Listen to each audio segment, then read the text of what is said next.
Muy buenos días, espero que se encuentren muy bien. Bienvenidos a su podcast Un autor y más.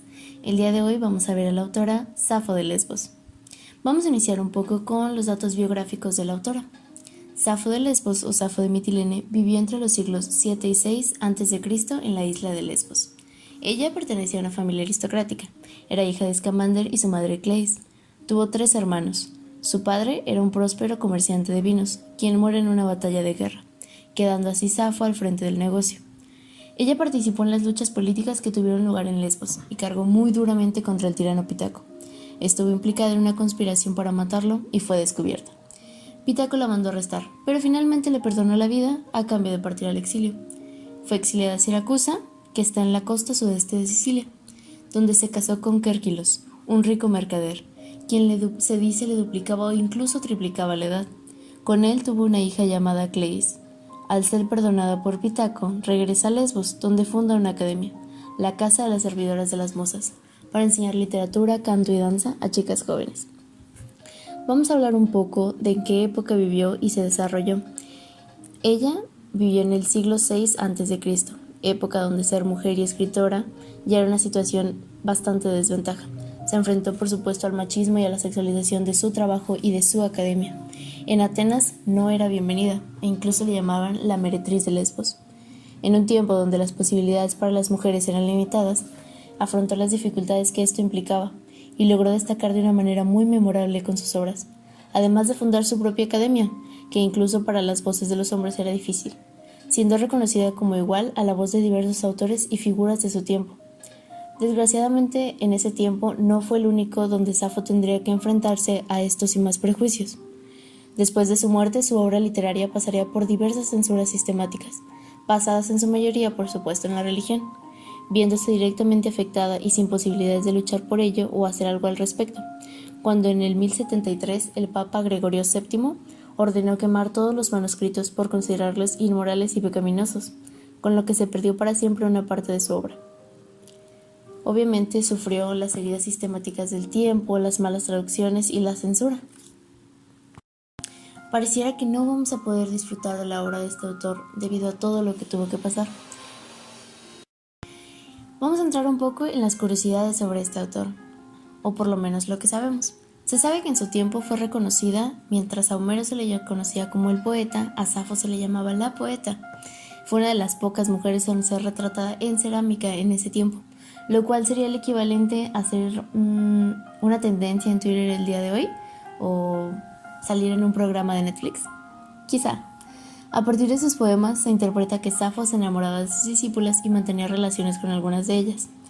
Aquí es donde los textos de Safo e incluso la figura misma de ella pasa por una sexualización en vez de apreciar su obra o el mensaje que ella nos quiso dejar.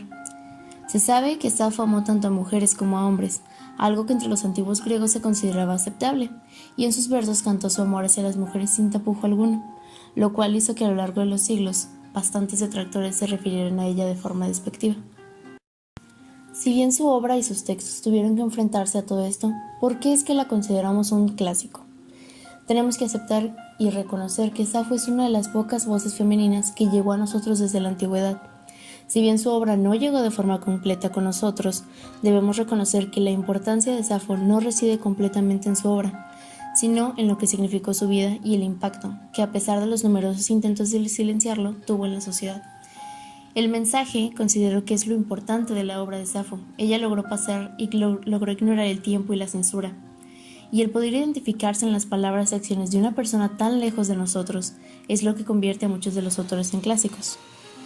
Especialmente a este tipo de autores como Safo, lo cual su obra, sus palabras no precisamente pudieron llegar con nosotros, pero sí su presencia y su testimonio. Si hablamos de su importancia en nuestro pensamiento, podemos darnos cuenta que durante un gran periodo de tiempo el expresar nuestra identidad y sexualidad, e incluso algunas veces en nuestros días, llega a ser considerado escandaloso y algo que supuestamente no debería ser hablado ni compartido. Lo que nos comparte Safo a través de sus escritos, y más importante con su vida y testimonio, es completamente contrario a lo impuesto como normal, de una manera en la que podemos identificarnos y sentirnos cómodos al hablar y leer de estos temas. Safo quería que su poesía hiciera pensar sobre experiencias transgénero, o que trascendían el género. Quería que imagináramos los sentimientos. Juegan con nuestras expectativas sobre el género y provocan preguntas sobre sexualidad. Su pensamiento está tan presente hoy en día y continuará siendo vigente durante mucho tiempo más. Personalmente creo que el sentirse identificado reside en el impacto que tuvo, tiene y tendrá en el pensamiento, y no solamente occidental. Vamos a hablar un poco del tema de la crítica. ¿Cuál sería una crítica que ustedes, considerando todo lo que acabo de platicarles, creen que le podrían hacer a este autor? Desde mi punto de vista, o para mí, sería muy interesante que su obra no solo se centrara en el amor, sino que también hubiese escrito o expresado acerca de más temas. Si recordarán, al inicio de su biografía nos damos cuenta que tuvo intereses en la política y en la caída de los gobiernos tiranos, por lo cual yo considero que hubiese sido interesante que escribiera también de ello, darnos cuenta de qué perspectiva tenía de diferentes temas. Ahora bien, referente a la obra principal, no tenemos mucho de donde podamos escoger. De los 9 libros de poemas que ella escribió, solo se salvaron unos pocos, y completó únicamente su Oda Afrodita, por lo cual se le considera como su obra más destacada. Ahora les voy a hablar un poco de la reseña de esta obra, en la cual Safo, hablando en primera persona, pide a la diosa le sean otorgados los amores de alguien. En aquel momento Afrodita, llevada por un carruaje de oro tirado por gorriones, descendió y atendió al regro prometiéndole que la persona pronto estaría completamente enamorada de ella. El poema cierra con una estrofa en la que se reitera la solicitud de ayuda en la guerra de amor, concepto antiguo que hoy conservamos y supone el establecimiento de una relación amorosa que es similar a una batalla. Varios de los conceptos que ella tenía como amor podemos identificarlos hoy en día, como el mal de amores, la similitud de una batalla o los dolores que puede provocar esto. Para Safo, Afrodita es la diosa que concede los favores amatorios, es la confidente. Está escrito, la oda, en su estrofa sáfica, que es su propio ritmo, 3 endecasílabos y un pentasílabo. Es importante agregar que las composiciones líricas de los antiguos griegos no se hacían únicamente para ser leídas, sino para ser cantadas y acompañadas por algún instrumento. Safo creaba el poema y también componía la música y hasta los pasos de danza para acompañarlos. La obra sáfica es revolucionaria, ya que proporcionaba una visión del mundo desde el paradigma femenino, dando una mirada diferente a la masculina que tanto caracterizaba la edad arcaica y a la que estábamos acostumbrados. Hablando de la obra, les voy a platicar un poco en lo que a mí me gustó. Hablando en el sentido no solo de su obra principal, sino de todo su trabajo, puedo decir que sí, precisamente sí. Me gustan las expresiones que toma para describir los sentimientos ante diferentes situaciones amorosas. También me gusta que no haya una falsificación o un maquillaje en cuanto a la reacción de estas situaciones. Podríamos decir que reaccionar al amor sería todo color de rosa, como lo tenemos considerado, pero no. Safo expresaba realmente sus sentimientos. El hecho de indagar en diferentes de ellos, como lo son los celos, el amor, la decepción, la alegría, son plasmados en su total extensión. Hacen que la obra y lo que representa sea sencillo de encontrar, agradable e identificable, por supuesto. ¿Por qué considero que leer esta obra y este autor en la Facultad de Filosofía y Letras es importante? Tenemos que reconocer que hay muy pocas voces femeninas de la antigüedad que hayan llegado hasta nuestros días. Es importante, por supuesto, darles la atención que se merecen en su sentido histórico y social.